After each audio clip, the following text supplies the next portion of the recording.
کراچی سے علی زمان اوان کی اہم رپورٹ شامل کرتے ہیں۔ سندھ پولیس کا ایک اور بہادر سپاہی فرض کی راہ میں جان نچھاور کر گیا۔ کانسٹیبل واجد ولد زاہد، عمر صرف 27 برس، مگر حوصلہ پہاڑ جیسا۔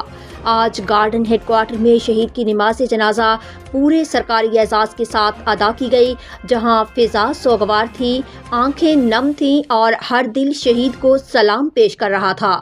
نماز جنازہ میں inspector general of police Sindh Javed Alam Odho, additional I G Karachi Azad Khan سمیت سینئر پولیس افسران، پولیس جوانوں، شہید کے اہل خانہ، عزیز و اقارب اور اہل علاقہ کی بڑی تعداد نے شرکت کی۔ شہید کانسٹیبل واجد نے سائٹ ایریا میں پولیس مقابلے کے دوران جرائم پیشہ عناصر کا بے خوف، جرأت مندانہ اور دلیرانہ مقابلہ کرتے ہوئے فرض کی تکمیل میں جام شہادت نوش کیا۔